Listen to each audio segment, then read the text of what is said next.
I have transmigrated into the role of a palace maid whose sole duty is to fan the emperor. Upon realizing this peculiar circumstance, I nearly let the peacock feather fan slip from my grasp and strike the emperor's head. Oh my, I have become an inconspicuous presence. I am neither the heroine nor the antagonist at best. I am merely a passerby. If I can just keep my head down, I shall survive. I clutched the handle of the fan tightly, my gaze fixed upon the tips of my shoes. I feigned being a mere emotionless fan spirit. In the imperial study, the emperor was engaged in discussions with several ministers. The situation in the northern frontier is dire. We must ensure the supply of provisions. His voice resonated with a deep, commanding authority. I cautiously raised my eyes for a furtive glance. The man seated at the dragon table appeared to be around 25 or 26 years of age. With sword-like brows and starry eyes, the resplendent yellow dragon robe accentuated his noble aura. Such striking good looks would undoubtedly place him among the top celebrities of the modern era. Alas, he is an autocratic patriarch who could demand my life at any moment. Your Majesty, the Ministry of Revenue has allocated 300,000 taels for military expenses, but the losses reported by the Ministry of War do not align with the actual figures. There may be suspicions of embezzlement. A middle-aged man, garbed in scholarly attire, stepped forward, preposterous. A burly general nearby glared fiercely. The soldiers on the front lines are fighting valiantly. How dare you slander them, ahem. A cool, crisp cough interrupted him. I turned to the source of the sound. A young man, perhaps 27 or 28, clad in a deep purple official robe, his countenance as refined as jade, exuding an ethereal, aloof grace. Oh, how splendid he looks. I couldn't help but whistle internally. What insight do you have, Minister Li? The emperor directed his gaze toward the ethereal young man. Minister Li, the young chancellor. My attention wandered restlessly. Suddenly, I noticed that the Minister of War walked with a peculiar gait. His right leg seemed somewhat uncooperative. Huffed. I stifled a laugh within. Isn't this the Minister of War who was caught hiding private savings by his wife last night, forced to kneel on a washboard all night? His knees must still be bruised. In that instant, the air in the imperial study grew tense, as if one could hear a pin drop. The emperor's hand, poised with a brush, halted midair. The chancellor's jade ring clinked against the teacup. The Minister of War's face turned a deep shade of purple. The general's lips twitched, as if jolted by an electric shock. Oblivious, I continued my internal gossip. I heard the Minister of War's wife is the only daughter of the late Duke of Northtown, renowned for her martial prowess. The minister won her heart with a love poem, yet on their wedding night, she single-handedly brought him to the ground. Tiaske. What a tale of the delicate scholar. Clang. The Minister of War collapsed to his knees, forehead pressed to the ground, voice trembling. Your Majesty. To the emperor cleared his throat, as if unbothered, and remarked, Minister, given your leg's inconvenience, you are excused from formalities, please. Continue discussing military expenses. I wore a face of mild shock, mechanically fanning away. I failed to notice the Minister of War's gaze upon me, as if he had seen a ghost. The atmosphere during the subsequent discussions grew increasingly bizarre. Whenever a minister spoke, my attention involuntarily drifted toward their private lives. The Deputy Minister of Revenue sneaked out for a night of revelry again, only to be caught red-handed by his own wife. Now there are scratch marks on the back of his neck. The Deputy Minister suddenly clutched his neck, stuttering as he spoke. The general, despite his imposing demeanor, is particularly fearful of his wife. He receives a mere 5 taels in pocket money each month, and after his hidden stash was discovered, he now has to run a tab at the tavern. The general spat out his tea. The chancellor, appearing so aloof and austere, secretly loves to write romantic tales, all of which are titled The Overbearing Prince's Affection. Crack. The teacup in the chancellor's hand split. I was engrossed in the delight of gossip, completely oblivious to the peculiarities surrounding me. I mused internally.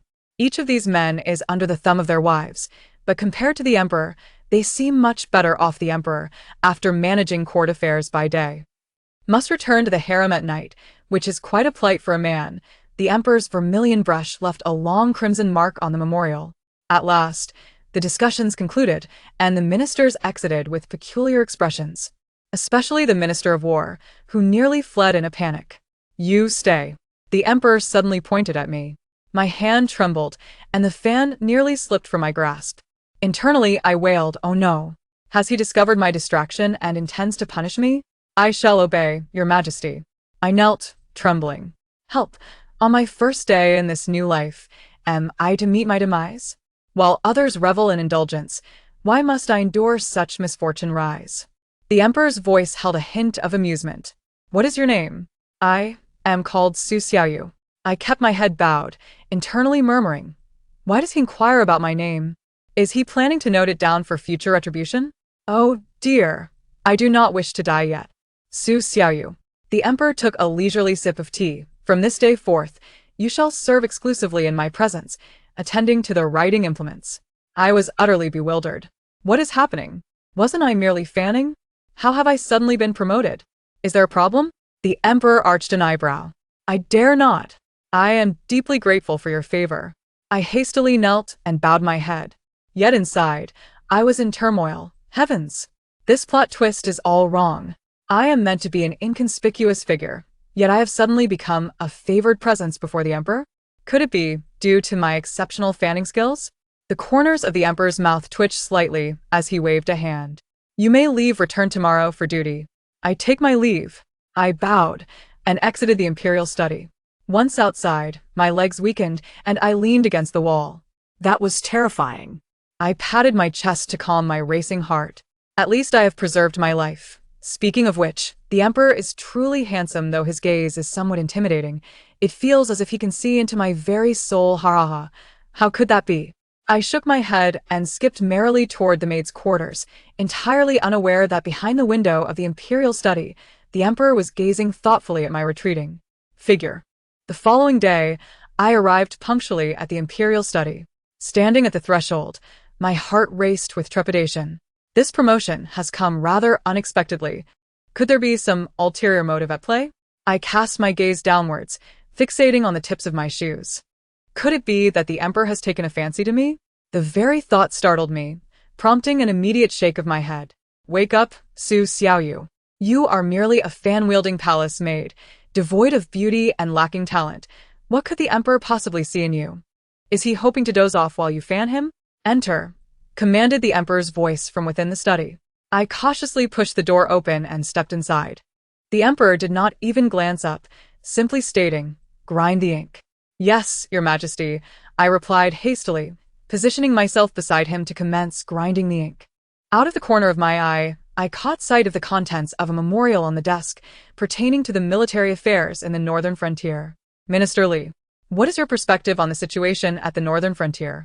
The emperor inquired. Chancellor Li Yi maintained his usual demeanor, serene and ethereal, as if descended from the heavens. Your Majesty, I believe the most pressing matter is to ascertain the whereabouts of the military funds, Li Yi replied, bowing slightly. The Ministry of War and the Ministry of Revenue are at odds. We must dispatch someone to investigate thoroughly. Indeed, the emperor nodded thoughtfully, suddenly casting a glance in my direction. What do you think? I dare not presume to comment on state affairs. I quickly lowered my head. Internally, I was berating myself. Why ask me? I am just a mere ink grinder. Is the emperor testing me? Oh dear, I am doomed. Do not hesitate. I permit you to speak, the emperor said, setting down his vermilion brush, his expression peaked with interest. I swallowed hard. I believe Minister Li's assessment is correct. Oh. The emperor raised an eyebrow. And whom do you think would be suitable for the investigation? The question grew increasingly precarious. I felt beads of sweat forming on my forehead. I think. My gaze wandered chaotically until it landed on the Minister of Revenue, Wang, as he entered the room. Upon seeing him, a thought flashed through my mind. The Minister of Revenue's secret stash is hidden beneath the chamber pot of his concubine, wrapped in oiled paper, amounting to a staggering 5,000 taels. Goodness, has the emperor any knowledge of this? Cough, cough, cough. The emperor suddenly erupted into a fit of coughing. Li Yi's eyes widened in shock as he discreetly glanced at the Minister of Revenue. I was utterly bewildered. Your Majesty, are you unwell? I am fine. The emperor waved his hand, a glimmer of amusement flickering in his eyes. Minister Wang has arrived just in time. I was discussing the verification of military funds with Minister Li. Wang bowed and replied, Your Majesty, this matter is of great significance. and I am willing to oversee it personally. Very well, the emperor nodded, then abruptly shifted his tone. I have heard that Minister Wang has been experiencing financial difficulties of late. Wang hesitated. I am quite well. Is that so? The emperor's expression was half smirk, half questioning. Then why resort to your secret stash, especially in such a manner? Clang. Wang collapsed to his knees, his face ashen. Your Majesty, please see the truth. I widened my eyes in disbelief, thinking, how on earth does the emperor know this? What seems to be the matter, Minister Wang? The emperor feigned concern. I merely asked casually, someone, assist Minister Wang to a place of rest. Wang was utterly flustered. Your Majesty, I am willing to contribute my secret stash to the national treasury for the good of the realm. I only beg your Majesty to spare me this once. You have a good heart, Minister, the emperor conceded. However, before you contribute to the treasury, ensure it is clean before delivery. Wang lay prostrated on the ground, feeling as though he had narrowly escaped death. I thank your Majesty for your grace. You are awake now. You may leave. Wang remained frozen, his legs trembling, unable to rise.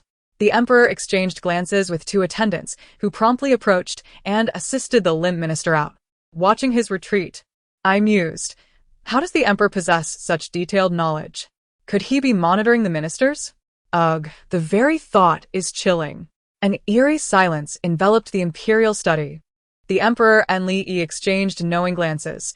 Then the emperor turned to me and asked, Xiaoyu, do you have any family? Your Majesty, my parents passed away long ago. I have only an elder brother serving at the border. I replied honestly, though internally I thought, is he inquiring about household registration? Could it be that he wishes to take me as a concubine? No, I have never even been in love. The border? The emperor's eyes brightened. Which border? The northern frontier, Liangzhou, I answered, suddenly recalling something. By the way, my brother wrote last time that the rice they are consuming is mixed with sand, and the soldiers are grumbling about it. I quickly covered my mouth, panic-stricken as I looked at the emperor. Oh no, was it permissible to speak such words? Would I be accused of spreading rumors? The emperor and Chancellor Li Yi's eyes simultaneously lit up. Did your brother specify which troop he belongs to? The emperor pressed. It is the garrison in Liangzhou, I stammered. Internally, I lamented. Oh, brother, forgive me, for I may have implicated you in a serious investigation.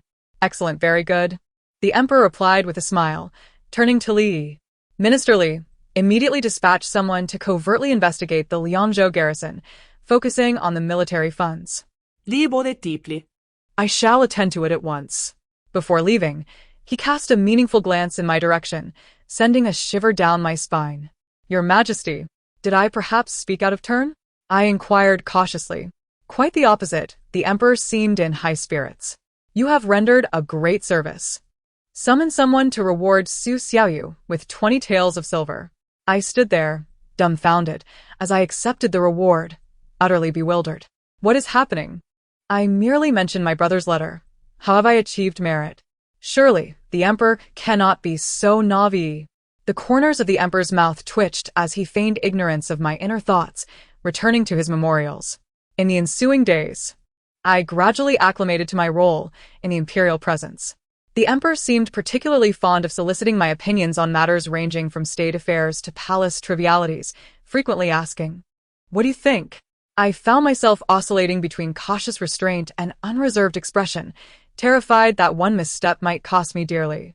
On this particular morning during court assembly, officials of both civil and military ranks gathered in the grand hall. As a palace maid at the emperor's side, I was tasked with fanning him. Your Majesty, the envoys from the northern frontier will arrive in 3 days to discuss matters of marriage alliance, the Minister of Rights reported, stepping forward. The emperor frowned. The king of the northern frontier wishes to marry one of our princesses? Indeed. The king of the northern frontier is willing to offer 500 warhorses as a bride price to wed Princess Yong'an, the minister confirmed. A murmur rippled through the court. Princess Yong'an is the emperor's only sister, a beloved child of 16 years. Upon hearing this news, a plethora of thoughts flooded my mind. The king of the northern frontier is over 60, having lost 6 wives. It is rumored he harbors peculiar preferences. And this marriage is merely a ruse to probe our empire's vulnerabilities. How amusing that the chief envoy and the deputy envoy's wives are sisters. And they have betrayed each other. Hilarious. Truly, a case of ugly appearances leading to farcical games. As I reveled in my gossip, I failed to notice the court had fallen silent. Recently, I had observed my work becoming exceptionally effortless. The emperor's demeanor towards me was remarkably genial. Ministers nodded in my direction, and even the usually haughty chief eunuchs began to greet me with smiles. While grinding ink for the emperor, I mused, could it be that they particularly admire my humble and straightforward nature? The emperor paused momentarily as he gripped his brush, a slight smirk gracing his lips. Your Majesty. Minister Zhang of the Ministry of War requests an audience, an attendant announced. Admit him, the emperor replied without lifting his gaze. Minister Zhang entered, and as he bowed, it was clear he was somewhat unsteady on his right leg. My curiosity compelled me to steal a few more glances. Instantly, a cascade of information surged through my mind. Lord Zhang's hidden stash was discovered by his wife yesterday, and this time he was punished by kneeling on an abacus, leaving his knees marred with small impressions. Uft. I hastily covered my mouth. Lord Zhang shot me a fierce glare, prompting me to avert my gaze and focus on my thoughts. My dear minister, given your mobility issues, please take a seat. A flicker of amusement danced in the emperor's eyes. Lord Zhang's face flushed crimson. Thank you, your majesty, for your understanding. I merely twisted my ankle while practicing martial arts last night. The emperor raised an eyebrow. Oh, has Lady Zhang's martial prowess improved? Lord Zhang nearly slipped from his chair. Your majesty, you jest. My heart brimmed with delight. Haha, this is too amusing. It appears the emperor is aware of Lord Zhang's fear of his wife. Lord Zhang's illustrious reputation has clearly spread throughout the court. The emperor cleared his throat. What brings you here, Lord Zhang? Wiping the sweat from his forehead, Lord Zhang replied, Your Majesty. The delegation from the northern frontier has arrived at the relay station, but I have discovered that their accompanying personnel exceeds the reported count by over 20 individuals, which raises concerns. The emperor pondered. Who are these additional individuals? They claim to be merchants, yet they possess a robust appearance. Unlike ordinary traders, Lord Zhang furrowed his brow. I instinctively turned to Lord Zhang, eager for the unfolding drama. These individuals are assassins sent by the northern frontier king, disguised as merchants to infiltrate the capital, aiming to incite chaos if negotiations falter. The leader bears a scarred face and resides in the second room on the west side of the relay station, with weapons concealed in the cargo vehicle's hidden compartments. Cough, cough. The emperor suddenly coughed. I was startled and quickly offered tea. Your Majesty, take care of your health. Lord Zhang expressed concern. The emperor waved his hand. It's nothing, Lord Zhang. Focus on monitoring the relay station and investigate whether there is anything amiss with their cargo vehicles. Lord Zhang nodded repeatedly. I shall obey your command. After Lord Zhang took his leave, the emperor suddenly turned to me. Xiaoyu, what do you think the northern frontier delegation intends to achieve? Ah? I looked bewildered. I am but a humble servant, lacking knowledge of such national affairs. No matter, consider it a casual conversation. The emperor set down his vermilion brush, observing me with keen interest. Summoning all my courage, I replied, I suspect they harbor ill intentions. What leads you to that conclusion? The emperor pressed. Just a gut feeling? I cautiously answered. Though my mind raced, those assassins seemed to target Princess Yong'an. They planned to kidnap her to coerce the emperor into submission. The emperor's gaze turned icy. I understand. Summon Prime Minister Li and the general. Moments later, Li Yi and the general arrived together. The emperor succinctly explained his suspicions regarding the northern frontier's nefarious intentions. Those northern frontier scoundrels are exceedingly bold. The general's fury was palpable. I request permission to surround the relay station with the imperial guards. However, Li Yi calmly interjected, that would be inadvisable. Without concrete evidence, surrounding the relay station would violate diplomatic protocol. It would be wiser to turn the tables and draw them out. The emperor nodded. What you say is indeed correct, Li Aiqing. Reinforce the palace's defenses and, additionally, dispatch capable personnel to infiltrate the relay station and keep a close watch on those merchants. I listened intently, thinking, Li Yi is truly astute. Those assassins plan to strike during the princess's garden outing in 2 days. If we act prematurely, they will surely alter their plans, making it even more difficult to prevent them. The emperor's eyes glimmered with insight. The safety of the palace's women must not be compromised in the slightest. Li Yi understood. I will make the necessary arrangements. The general assured, I shall personally lead the charge to ensure those northern frontier ruffians don't return. After the meeting concluded, the two ministers took their leave. The emperor pondered for a moment. Xiaoyu, you will accompany Princess Yong'an to the garden in 2 days. Me? I pointed incredulously at myself. What? Are you unwilling? The emperor arched an eyebrow. I shall obey. I hastily bowed. However, my mind was in turmoil. Why me? I am merely a fanbearer. The emperor doesn't even offer overtime pay. Sigh. The emperor's expression turned peculiar, a mix of suppressed laughter and exasperation. You may go. I take my leave. I exited the imperial study, filled with confusion, oblivious to the emperor's sigh of exasperation. 2 days later, in the imperial garden, I followed closely behind Princess Yong'an, trembling. The princess, at just 16 years of age, possessed bright eyes and a radiant smile, lively and charming, with no pretensions whatsoever. Xiaoyu. Look at how beautifully the peonies bloom. The princess excitedly grasped my hand. They are even more splendid than during last year's birthday celebration for Mother. Indeed, you are right. Princess. I forced a smile in agreement, but my eyes were constantly scanning the surroundings, concerned about the northern frontier assassins. Surely those assassins are lying in wait behind the rockery, aren't they? I focused intently on the rockery. My sight pierced through, revealing 5 burly men concealed behind it, each wielding weapons. The leader has a scarred face and carries a poisoned dagger at his waist. They plan to strike when the princess passes by the pavilion. Oh my. This is thrilling. Just as I contemplated how to alert the guards, a sudden roar rang out. Assassins. In an instant, dozens of guards surged from all directions. Surrounding the rockery, the general, clad in armor and exuding authority, stood resolutely at the forefront. Northern frontier scoundrels, surrender at once. The 5 assassins, realizing their cover was blown, charged out in a desperate frenzy. The scene erupted into chaos. I quickly shielded the princess and retreated. Xiaoyu, do not fear. The princess comforted me instead. My brother has already made arrangements. Indeed, within moments, all 5 assassins were subdued. The general approached, dragging the scarred leader. Speak. Who sent you? With a sinister grin. The scarred man suddenly foamed at the mouth and collapsed. Oh no, he has poisoned himself. The general urgently grasped his chin, but it was too late. I watched from a distance, my heart racing. Thank goodness the emperor was prepared. Otherwise, the princess would have been in grave danger. Wait, how did the emperor know? Is his intelligence network that formidable? Surely there is nothing in this palace he remains unaware of? Once the crisis was averted, the emperor hurried over to check on the princess's safety.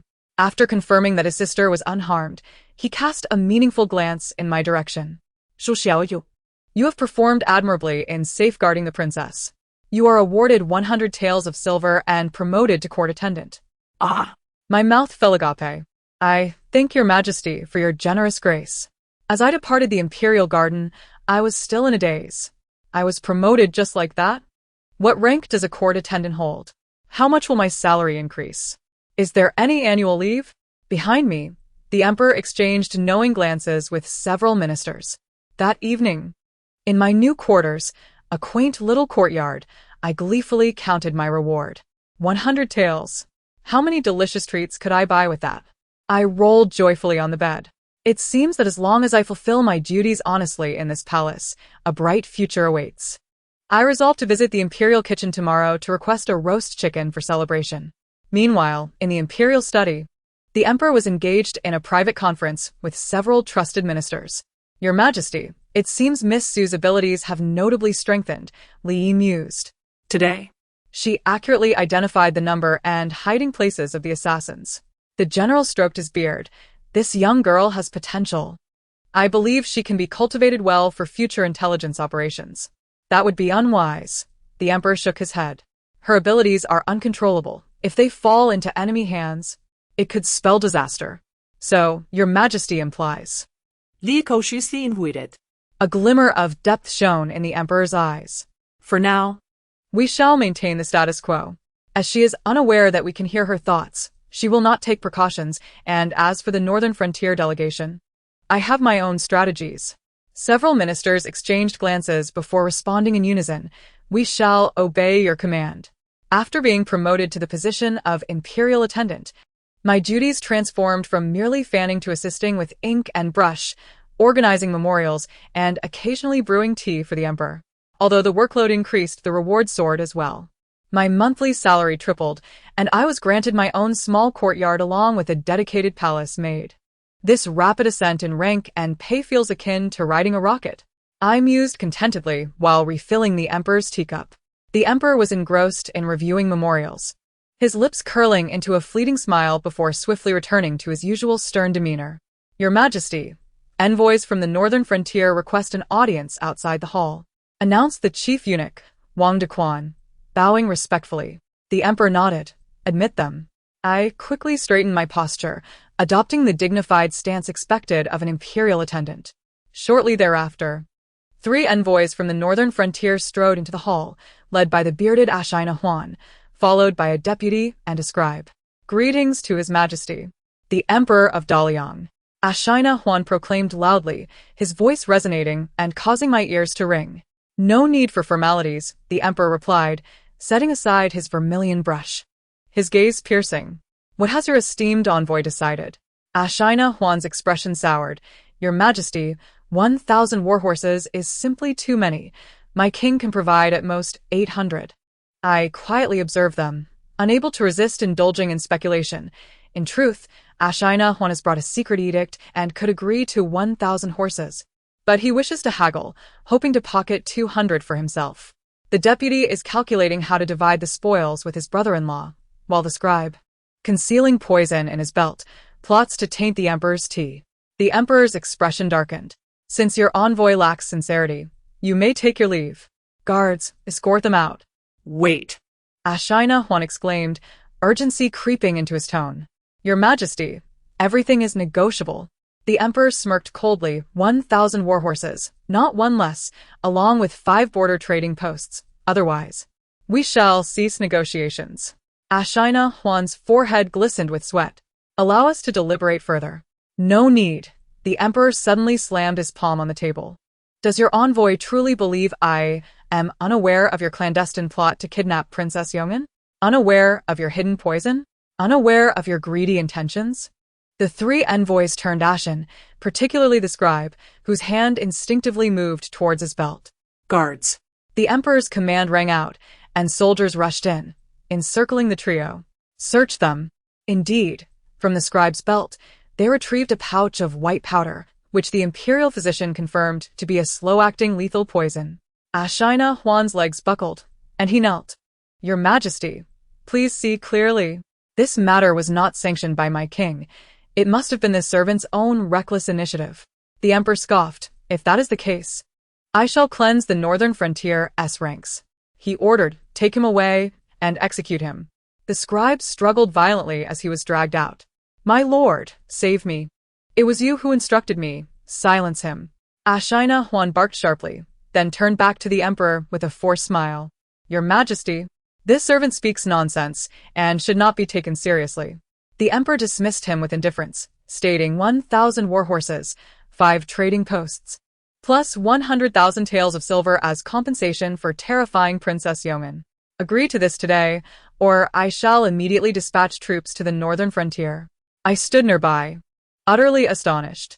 Wow, the emperor is such a fierce negotiator. But the Northern Frontier is indeed in the wrong. They deserve to be taken to task. Ashina Huan's face turned a sickly gray. Exchanging glances with the deputy, he finally grit his teeth and declared, the foreign envoy shall comply. Li Aiqing, draft the treaty. The emperor commanded, satisfaction evident as he reclined in his dragon throne. Your Majesty, we shall depart for our homeland tomorrow, Ashina Huan replied, bowing. Regarding the treaty terms, my king will certainly fulfill them punctually. The emperor nodded slightly. I hope so. After the court session concluded, I was about to slip away when I was unexpectedly intercepted by Prime Minister Li. Su Shangyi, he said, maintaining the same ethereal demeanor as always. I have heard that your skills in chess are commendable. Might I request a lesson or two? Ah, I replied, utterly bewildered. I am not skilled at chess. Li Xiang is a master of chess. Su Shangyi should certainly give it a try. The emperor interjected suddenly, his eyes holding a meaning I could not decipher. I reluctantly agreed. Then I shall humbly offer my poor skills.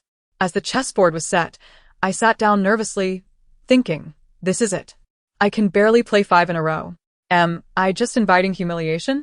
However, once the match commenced, I realized that Li Yi did not seem as formidable as I had imagined. Or rather, it felt as if he were intentionally going easy on me. How strange. Isn't Li Xiang reputed to be a chess sage? I pondered while making my moves. Why does it feel like he is guiding my play? I stole a glance at Li Yi, only to meet his profound gaze, which startled me into looking down. How has Su Shangyi been of late?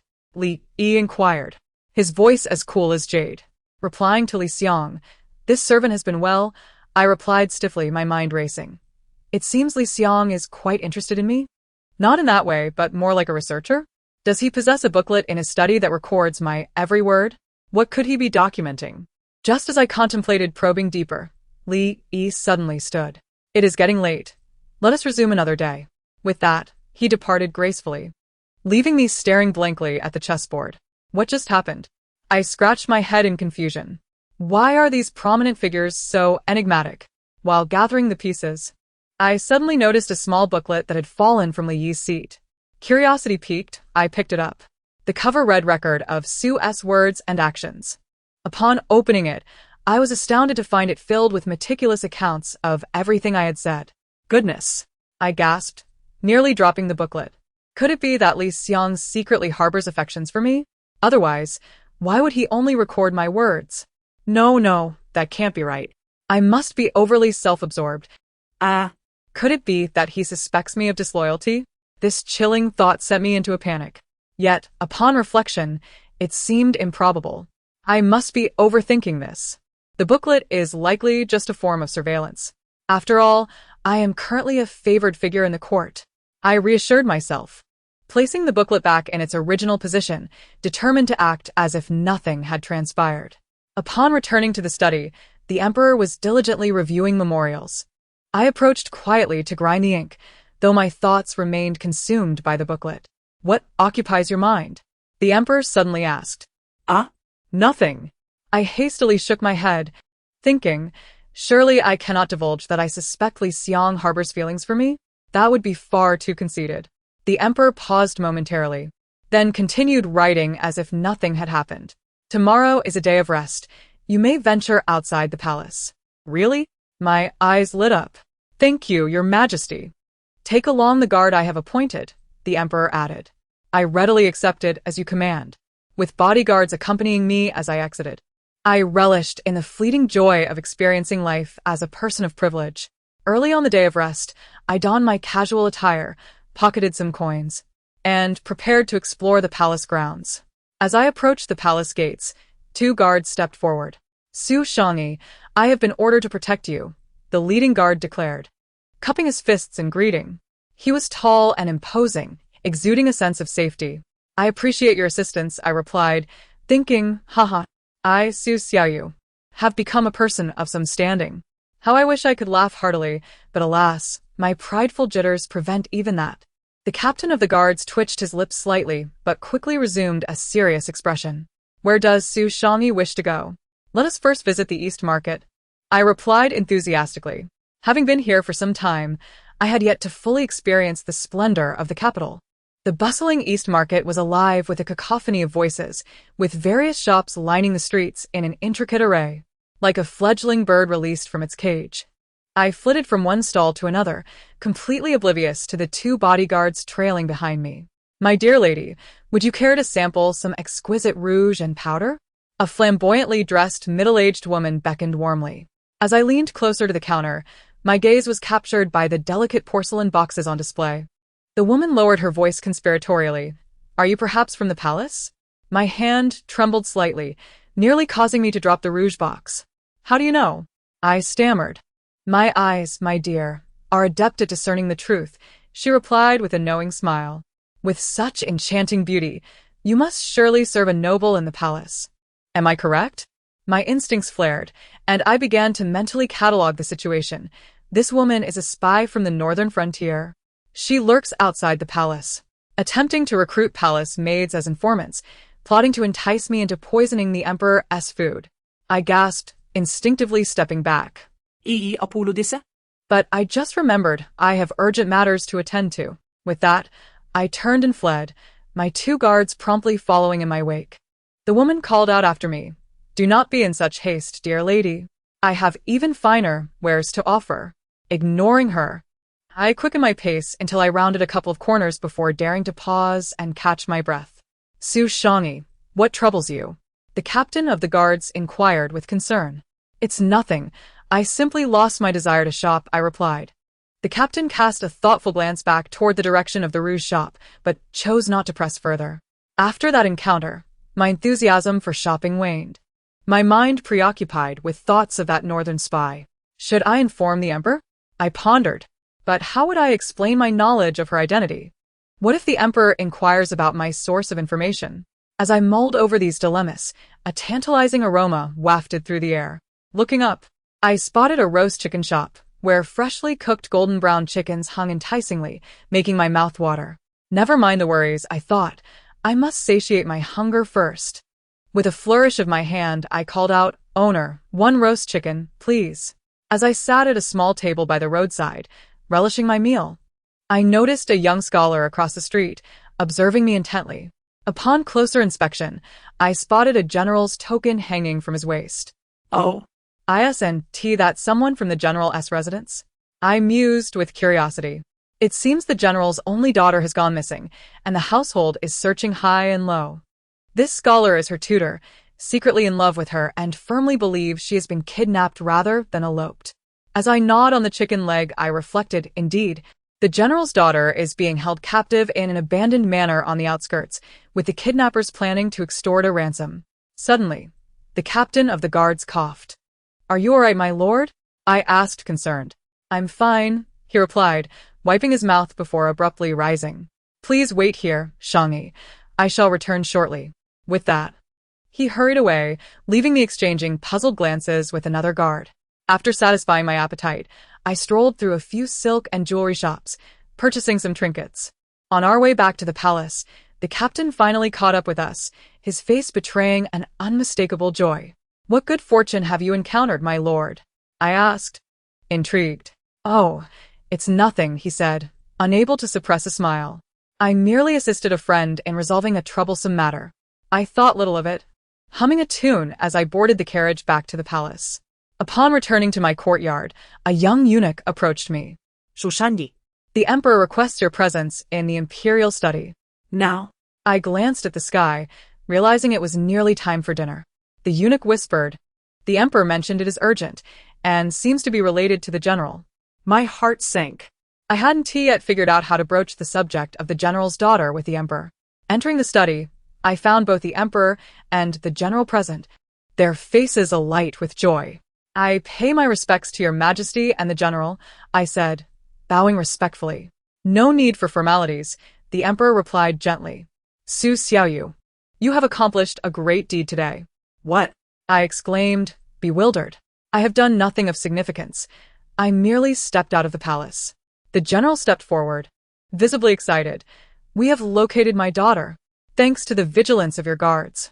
I blinked in confusion. How did this come to pass? The emperor explained. The captain discovered crucial leads and took a team to the outskirts, where they found the kidnapped general's daughter in an abandoned manor. "That's wonderful," I exclaimed genuinely. "Is she unharmed?" "She experienced some fright, but she is otherwise well," the general said, his eyes glistening with tears. "Su Shangyi, I owe you a debt of gratitude." I waved my hands in denial. No, it is the captain's merit. I did nothing." "You need not be so modest," the emperor said meaningfully. "Were it not for your alertness alongside the guards, this matter could not have been resolved so smoothly." I sensed an underlying implication in the emperor's words, yet I could not decipher its meaning. After the general expressed his heartfelt thanks and departed, the emperor turned to me. "Did you enjoy your outing today?" It was quite pleasant, I replied, suddenly recalling the northern spy, hesitating on whether to report it. What troubles you? The emperor observed my hesitation keenly. It's just that there was a rouge shop in the East Market, and the proprietress seemed rather peculiar, I replied vaguely. I sense she may not be a legitimate businesswoman. The emperor's gaze sharpened immediately. Oh, what do you find suspicious? Just a gut feeling. She appeared particularly interested in palace affairs. The emperor nodded thoughtfully. I shall have someone investigate. Do you recall the shop's location? Yes, I remember. I quickly described it, feeling relieved that should that woman be apprehended, it would not implicate me. Xiaoyu, the emperor suddenly adopted a serious tone. Are you aware that although the northern frontier envoy has departed the capital, they have left behind numerous spies? My heart skipped a beat. I was unaware. These spies aim to subvert palace personnel with nefarious intentions. The emperor fixed his gaze upon me. Should you encounter any suspicious individuals, you must report immediately. I shall obey, I replied, bowing my head, though internally I was fretting. Oh no, the emperor must have learned of that woman's approach to me. But if he knows, why not inquire directly? As I spiraled into these thoughts, the emperor shifted the conversation. 3 days hence is the Empress Dowager's birthday. You shall attend to her. With a wave of his hand, he dismissed me. I take my leave, I said, retreating from the imperial study, utterly perplexed by the emperor's unusual regard for me. 3 days later, at the Empress Dowager's birthday celebration, I donned a newly tailored gown, trembling as I stood behind the emperor, serving wine. The grand hall was filled with nobles and dignitaries, the glimmer of jewels dazzling my senses. Is that Su Shangyi? I hear she is favored by the emperor. She looks rather ordinary. How has she gained the emperor's favor? Whispers surrounded me, making me feel exposed. The Empress Dowager, a stately and elegant elder, appeared benevolent yet possessed a keen, penetrating gaze. When her eyes swept over me, I nearly dropped the wine jug. Emperor, is this the girl you spoke of? The Empress Dowager inquired. Indeed, Su Shangyi is astute and perceptive. I believe you shall take a liking to her, the emperor replied. Oh? The Empress Dowager gestured for me to step forward. Come, let me have a good look at you. My legs trembled as I curtsied.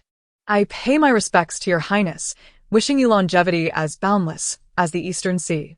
You have a sweet tongue, the Empress Dowager remarked with a smile. I hear you assisted the general in locating his daughter? I do not dare claim any credit. I quickly denied it. It is all thanks to the commander of the guards. I have done nothing. The Empress Dowager lowered her voice. Do you know if Deputy Minister Zhao of the Ministry of Rights is indeed as rumored, keeping a concubine and fathering an illegitimate child? Ah? I widened my eyes, momentarily at a loss for words. Mother, the emperor interjected helplessly. The Empress Dowager laughed heartily. Enough. I am merely curious. With that, she winked at me. Dazed. I retreated to my original position, my mind racing with thoughts. What is happening? Is the Empress Dowager so gossipy?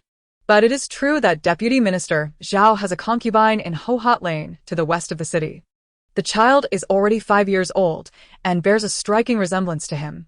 Cough, cough. The emperor suddenly coughed, prompting several nearby ministers to cover their mouths. The Empress Dowager regained her composure, her expression impassive, but her eyes sparkling with the thrill of gossip. Halfway through the birthday banquet, a palace maid approached the Empress Dowager with a plate of pastries. I inadvertently glanced at her and immediately tensed up. This palace maid is a spy from Beijing. She has poisoned the pastries. I broke into a cold sweat as I watched the Empress Dowager reach for the treats. Without a second thought, I dashed forward. Your Majesty, please wait. The room fell silent, all eyes turning to me. The maid's hand trembled, nearly dropping the plate. I merely wished to say, I improvised hastily, that these pastries look so delectable. May I taste them on behalf of your Majesty? The Empress Dowager's eyes glinted with interest as she smiled. What a greedy girl. Very well.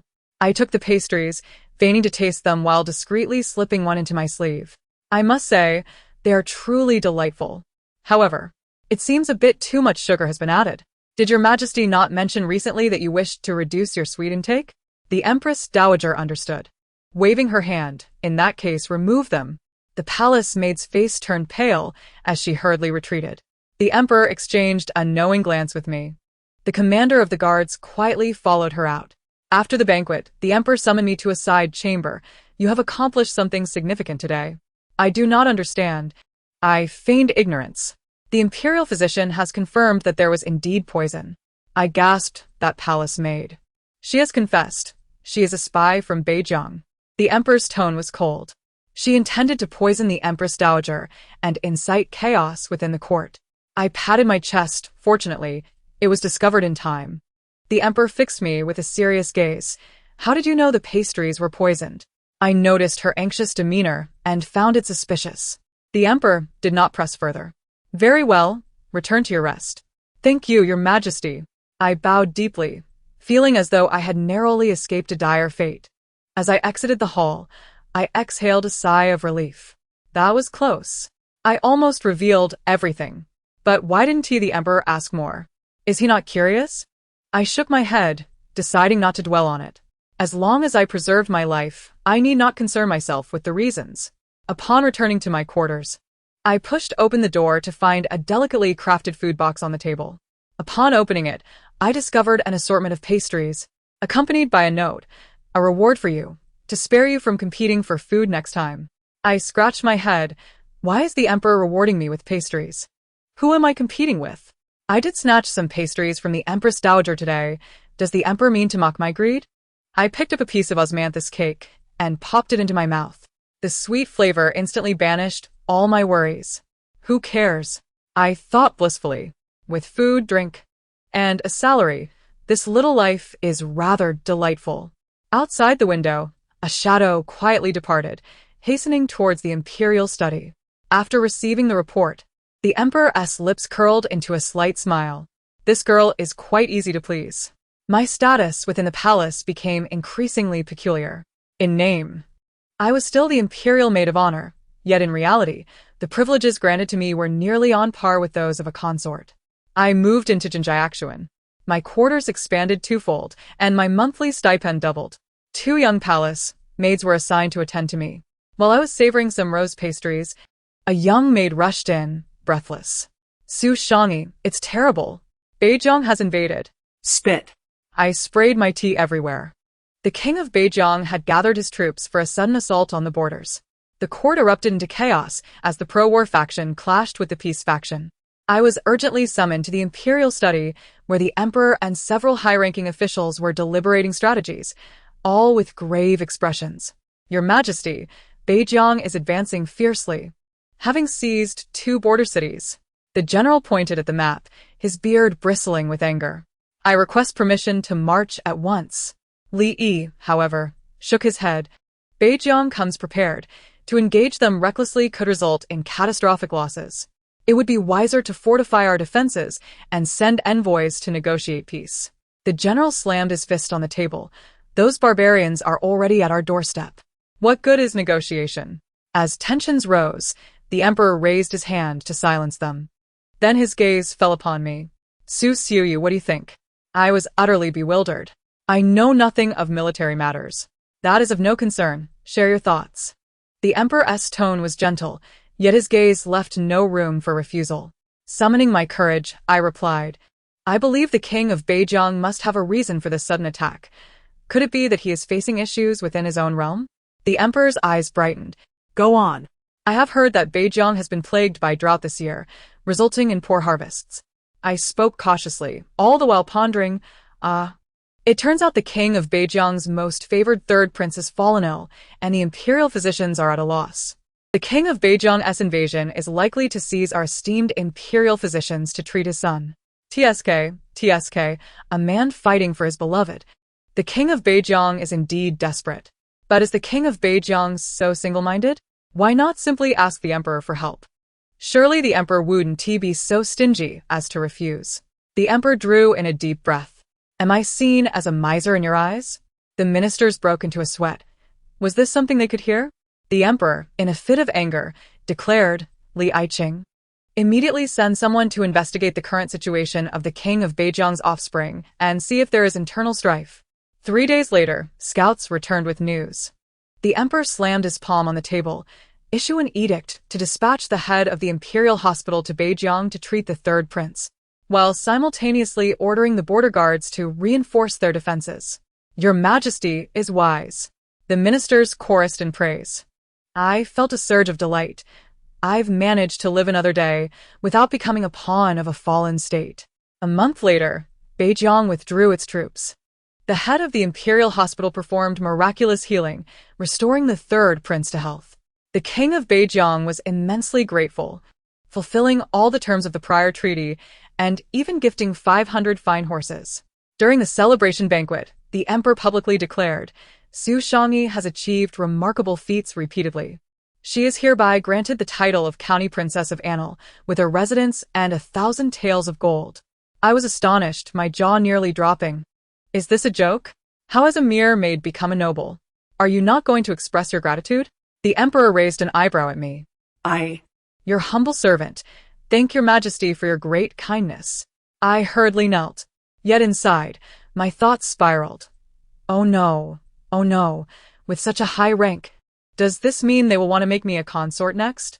Please, no. The emperor's lips twitched, but he ultimately said nothing. After moving into the county princess's residence, my life underwent a profound transformation. Though I still held the title of the emperor's maid of honor, I no longer needed to report to the palace daily. The emperor granted me the privilege to enter the palace at any time and issued a decree for me to eavesdrop on the ministers. But who would dare? Even if I did, I lacked the capability. Thus, I merely pretended to fulfill my duties each day. Then, let me regale you with the morsels of gossip I have inadvertently acquired, feigning that they are fruits of my own inquiry. The Empress Dowager treats me as if I were her own daughter, summoning me to the palace with alarming frequency. Annal, I hear that the Minister of War has been hoarding private funds again? She inquires, her fingers deftly cracking sunflower seeds. I swallow a grape and reply, Your Majesty. It appears that Lord Zhang has hidden his stash within the hollow layers of the Analects, a sum of 200 taels. Alas, it has all been confiscated, leaving him with not a single coin, not even his usual pocket money. It is indeed pitiable. The Empress Dowager bursts into laughter, slapping her thigh in delight. Witnessing her joy, I too feel a swell of happiness. Every visit to Her Majesty yields a bounty of rewards. Time flies, and a decade has swiftly passed. Throughout these 10 years, I have adeptly utilized my keen intuition and discerning judgment, which, truth be told, is merely my talent for gleaning gossip to assist the court in resolving numerous predicaments. The northern frontier has ultimately become our ally, and the Xiaoyu to the west have been subdued, deterred from any further incursions. The realm of Daliang flourishes, its citizens enjoying peace and prosperity. Xiaoyu Have become an extraordinary noblewoman in the annals of Daliang's history, devoid of real power, yet possessing an exalted status. Though I do not partake in state affairs, the emperor invariably seeks my counsel on matters of import. County princess, Lord Li requests an audience. A handmaiden announces softly. Let him in, I respond, putting aside my sunflower seeds. Li Yi enters, maintaining his ethereal, aloof demeanor, though the corners of his eyes now bear the marks of time. What brings you to my humble abode today, Lord Li? I inquire with a smile. He bows respectfully and produces a manuscript from his sleeve. This is a new tale I have penned. I humbly request your perusal. I take the manuscript, its cover adorned with the title The Overbearing Minister's Affection for Me. I stifle a laugh. Lord Li, your passion for writing tales remains undiminished, I see. Li Yi's face reddens slightly. It is merely a pastime, Your Highness. If it does not meet your approval? It is splendid. Truly splendid. I quickly tuck the manuscript away. I adore reading the stories you write, Lord Li. After bidding farewell to Li Yi, I entertain several other guests. Some come seeking to pry into the private lives of their colleagues, while others implore me to intercede on their behalf. To my surprise, there are even those who seek my counsel on matters of the heart. County princess, my husband has been returning home late. Do you think he is having an affair? The anxious wife of the Grand General asks. I nearly burst into laughter. Rest assured, madam, your husband is secretly preparing a surprise for your 40th birthday. He has purchased a plot of land in the western suburbs and is building a summer retreat just for you. Really? The Grand General's wife shifts from worry to joy. Shall I pretend to be unaware? Absolutely. I nod solemnly. After sending off the last guest, I stretch languidly, preparing for a stroll in the garden. Just as I reach the corridor, I spot the Emperor. Oh, I should now refer to him as the retired Emperor. He abdicated to the Crown Prince last year and has taken on the leisurely role of retired Emperor. What brings you here, Your Majesty? I ask in astonishment. I find myself with nothing to do and thought I might challenge you to a game of chess, he replies, waving a chessboard in his hand. Over the past decade, the Emperor has undergone the most remarkable transformation. No longer the austere and imposing ruler, he has become amicable and jovial, frequently visiting my county princess's residence. You can't afford to lose again, I mutter, yet I dutifully set up the chessboard. Nonsense. When have I ever been unable to afford a loss? The retired Emperor retorts, glaring at me. Last time, you lost 3 consecutive games and accused me of stealing your pieces. I unabashedly remind him. The retired Emperor's face flushes. That was clearly your doing. Where's your proof? I felt it. We banter back and forth as we play, as naturally as the days of the past decade have unfolded.